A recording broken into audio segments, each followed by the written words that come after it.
Productive nanosystems, from molecules to superproducts.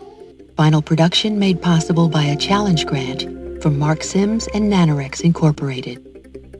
Future advances in molecular nanotechnology will enable desktop appliances to manufacture products far better than today's best. The cartridges to the left supply simple raw materials to the machinery inside, here shown in schematic form.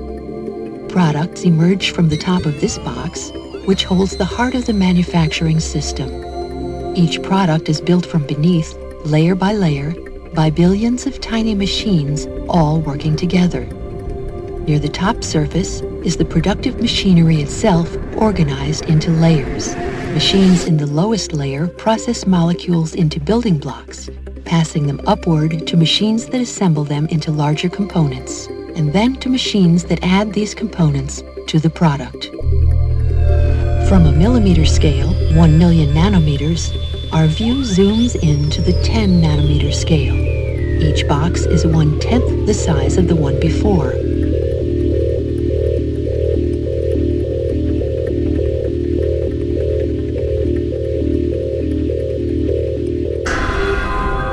Here, at the molecular scale, nanomachines make small building blocks from molecular raw materials. The first machines sort molecules by their size and shape, passing some, rejecting others. Only molecules of the right kind can enter the processing machinery. These molecules contain 4 atoms, 2 of carbon and 2 of hydrogen. The molecules bind to a device that carries them to the next stage. Then, a rotating mechanism swings tool tips into contact with the bound molecules. Each tip presses a molecular tool against a molecule, bonding it firmly. The tools shown here have been analyzed using advanced quantum chemistry techniques.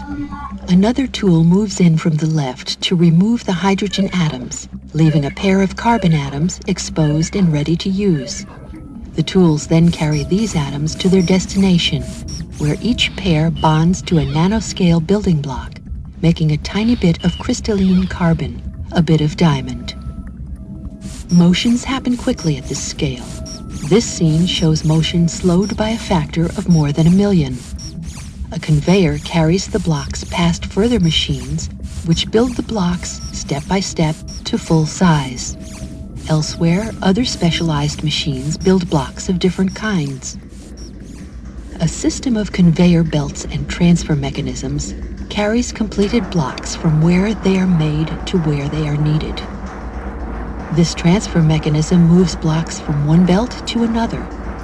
The transportation system carries many different kinds of blocks, different shapes, different materials, different functions. It delivers them to the next stage of manufacturing.